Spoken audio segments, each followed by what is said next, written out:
Halo Sobat Jiwa, kita ketemu lagi nih. Kamu apa kabarnya? Semoga selalu dalam keadaan baik ya. Hari ini kita akan membahas sesuatu yang mungkin sangat dekat dengan kehidupanmu. Pernahkah kamu merasa seperti sedang terjebak dalam hubungan yang menguras energi, di mana kamu selalu jadi yang ngalah, selalu yang minta maaf, selalu yang berusaha memahami. Tapi di sisi lain, ada orang yang sepertinya tidak pernah peduli dengan perasaanmu. Atau mungkin kamu merasa ada yang aneh dengan dirimu. Kenapa kamu bisa merasakan sakit orang lain, seolah-olah itu sakitmu sendiri? Kenapa kamu selalu tahu kalau seseorang sedang sedih, bahkan sebelum mereka bilang? Hari ini kita akan membahas pertarungan energi yang mungkin paling berbahaya dalam hubungan manusia. Empath versus narsisis. Ini bukan tentang siapa yang baik atau jahat. Ini tentang memahami dinamika energi yang, kalau tidak kita sadari, bisa menghancurkan hidup kita. Dan yang lebih penting lagi, bagaimana cara melindungi diri dan menciptakan hubungan yang sehat. Mari kita mulai perjalanan pemahaman ini dengan hati yang terbuka dan pikiran yang jernih. Bagian 1, mengenal empath, the energy absorber. Kalau kamu sering merasa seperti spons yang menyerap perasaan orang lain, mungkin kamu adalah seorang empath. Empath bukan cuma orang yang peka ya sobat. Ini adalah kondisi energi di mana seseorang secara alami bisa merasakan, menyerap, bahkan membaca energi emosional orang lain seolah-olah itu adalah perasaannya sendiri. Aku ingat cerita Rina, seorang empath yang bekerja sebagai HRD. Setiap kali ada karyawan yang curhat masalah pribadi, Rina bisa merasakan exact pain yang mereka rasakan pulang kerja.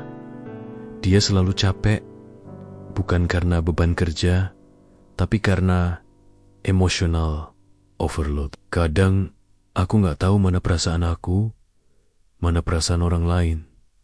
Cerita Rina, aku bisa sedih mendadak tanpa sebab. Ternyata karena teman sebelah meja lagi galau, putus sama pacar. Ciri-ciri empath pertama, highly sensitive, mudah overwhelmed di keramaian. 2, people pleaser, susah bilang tidak karena gak mau menyakiti. 3, natural healer, orang sering nyaman curhat ke kamu. 4, energy vampire magnet, tanpa sadar menarik orang-orang yang suka menguras energi. 5, intuitive, sering tahu sesuatu tanpa dijelaskan. Empath itu sebenarnya gift yang luar biasa. Kemampuan untuk merasakan dan memahami orang lain dengan mendalam adalah bentuk kepekaan spiritual yang tinggi. Tapi kalau nggak dikelola dengan baik, gift ini bisa jadi kutukan. Karena empath cenderung memberikan energi mereka tanpa batas. Mereka jadi target empuk untuk orang-orang yang haus akan energi positif, tapi nggak mau memberikan balik. Dan disinilah bahayanya dimulai. Bagian 2, mengenal narcissistic, the energy vampire. Sekarang kita bicara tentang narcissus. Dan hati-hati ya, ini bukan tentang melabel orang. Ini tentang memahami pola energi yang berbahaya. Narcissus dalam konteks energi spiritual adalah seseorang yang tidak bisa menghasilkan energi positif sendiri. Jadi mereka hidup dengan menyedot energi dari orang lain. Mereka seperti lubang hitam emosional. Sekuat apapun kamu kasih cinta, perhatian dan dukungan, mereka gak pernah merasa cukup. Dan yang lebih bahaya, mereka sangat pintar dalam memanipulasi emosi untuk mendapatkan apa yang mereka mau. Ciri-ciri narsisis dalam hubungan. Pertama, charm yang berlebihan di awal love bombing, bikin kamu merasa seperti yang paling spesial di dunia. Kedua, gaslighting, bikin kamu ragu sama realitas sendiri. Itu cuma perasaan kamu aja.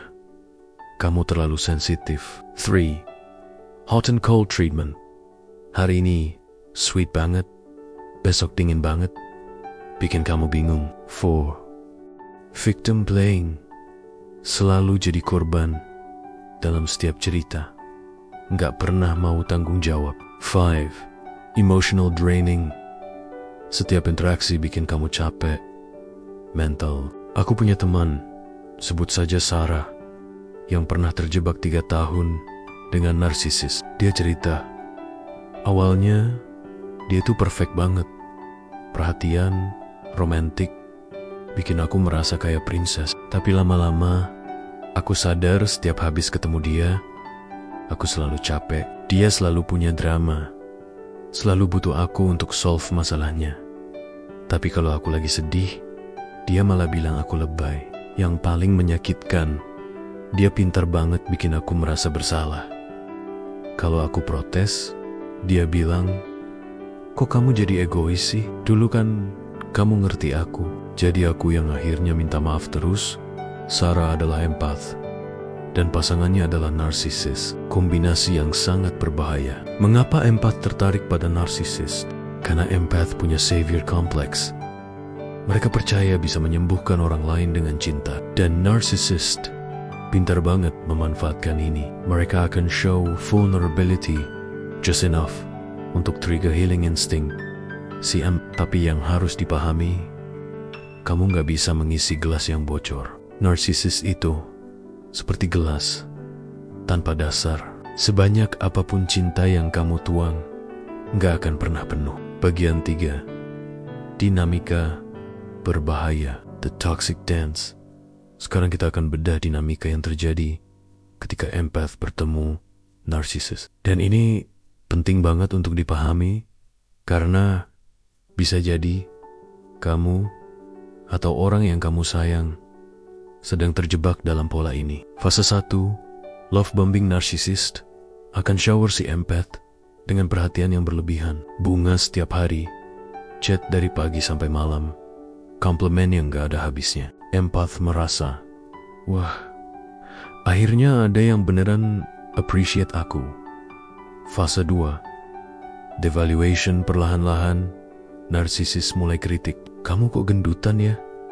Teman-teman kamu aneh deh. Keluarga kamu ribet banget. Empath mulai merasa ada yang salah dengan dirinya. Fase 3, isolation empath perlahan dijauhin dari support sistemnya. Teman-teman, keluarga, hobi-hobi yang bikin dia bahagia. Sampai akhirnya hidupnya cuma berputar di sekitar si narsisis. Fase 4, trauma bonding ini yang paling berbahaya. Empath jadi addicted pada drama. Setiap kali narsisis ngasih sedikit affection, setelah periode cold treatment, empath merasa relief yang luar biasa. Ini menciptakan cycle yang sangat sulit diputus. Sarah yang tadi aku cerita, dia bilang, aku tahu hubungan itu toksik, tapi setiap kali dia manis sedikit, rasanya kayak dapat air di padang pasir. Aku jadi lupa betapa thirstinya aku selama ini. Dan cycle itu terus berulang. Dampak pada empath, ke-1, energy depletion, selalu capek, bahkan setelah tidur cukup. 2, lost identity, lupa siapa diri mereka sebenarnya. 3, chronic anxiety, selalu dalam mode fight or flight. 4, physical symptoms, sakit kepala, masalah pencernaan, insomnia. 5, spiritual disconnection, kehilangan koneksi dengan intuisi dan inner guidance. Yang paling menyakitkan, empath sering menyalahkan diri sendiri. Mungkin aku yang terlalu sensitif. Mungkin aku yang kurang pengertian. Tidak sobat, kamu tidak terlalu sensitif. Kamu sedang dalam hubungan yang energetically abusive. Bagian 4, cara melindungi diri dan recovery. Kalau kamu mengenali pola ini dalam hidupmu, yang pertama, kamu harus tahu ini bukan salahmu. Dan yang kedua, kamu bisa keluar dari sini. Langkah perlindungan empath. Ke-1, energy boundaries. Batas energi, belajar membedakan mana energi kamu, mana energi orang lain. Setiap kali merasa emosi yang gak jelas asalnya, tanya, ini perasaan siapa? Praktek sederhana. Bayangkan bubble cahaya putih di sekitar tubuhmu. Energi positif bisa masuk, energi negatif dipantulkan. Kedua, the Grey Rock Method. Kalau kamu terpaksa berinteraksi dengan narcissist, misalnya di kantor, atau keluarga. Jadilah batu abu-abu boring, predictable, nggak kasih dramatic reaction yang mereka cari. 3. No more jet policy. Jangan justify, argue, defend, atau explain keputusanmu.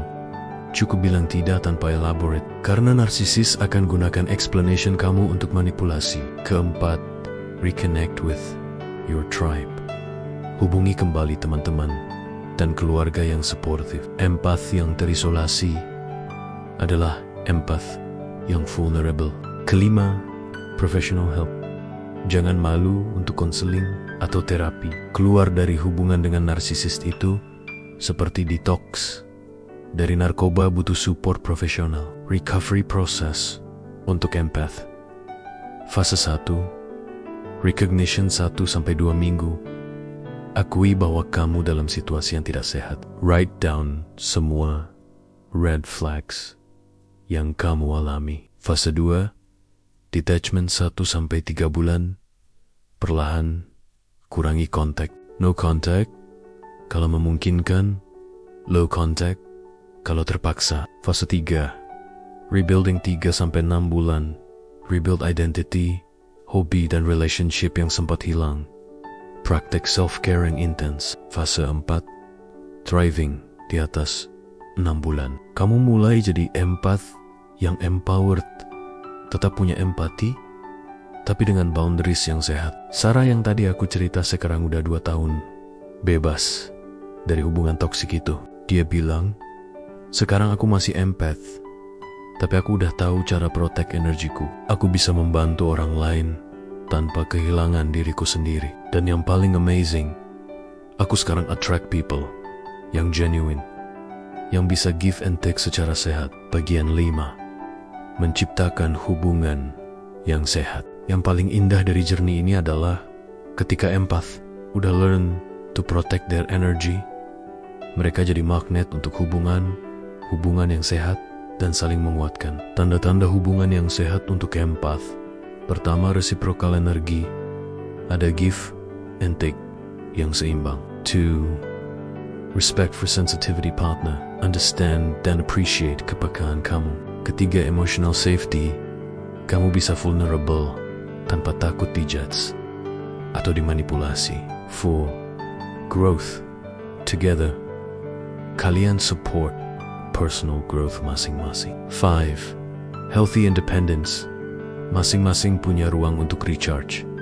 Ingat sobat, being empath itu blessing, bukan curse. Kemampuan untuk feel deeply love unconditionally then heal others adalah gift yang sangat rare. Yang kamu butuhkan hanya wisdom untuk menggunakan gift itu dengan cara yang protect dan empower dirimu. Penutup, sobat jiwa, kalau hari ini kamu merasa sedang dalam pertarungan energi yang tidak seimbang, dengarkan inner voice-mu. Tubuhmu tidak pernah bohong. Kalau setiap kali ketemu seseorang kamu merasa drained, itu alarm dari soulmu. Kamu layak untuk dicintai dengan cara yang gentle, respectful, dan nourishing. Kamu layak untuk hubungan yang membuat energimu bertambah, bukan berkurang. Dan untuk para empath yang mungkin sedang recovery dari hubungan toxic healing journey, mu adalah act of courage yang luar biasa. Setiap hari kamu choose untuk loving yourself adalah victory. Untuk para narsisis yang mungkin menonton ini dan recognize pattern dalam diri mereka, awareness adalah langkah pertama menuju transformation. It's never too late untuk belajar love others dengan cara yang sehat. Terima kasih sudah brave enough untuk face truth yang kadang uncomfortable ini. Share video ini kalau kamu rasa ada yang perlu mendengar, dan cerita di komentar journey apa yang sedang kamu lalui. Remember, kamu bukan korban dari energy dynamics ini. Kamu adalah co-creator yang powerful dalam menciptakan hubungan yang sehat. Sampai jumpa di sharing berikutnya. Big hug untuk semua beautiful souls di luar sana. See you.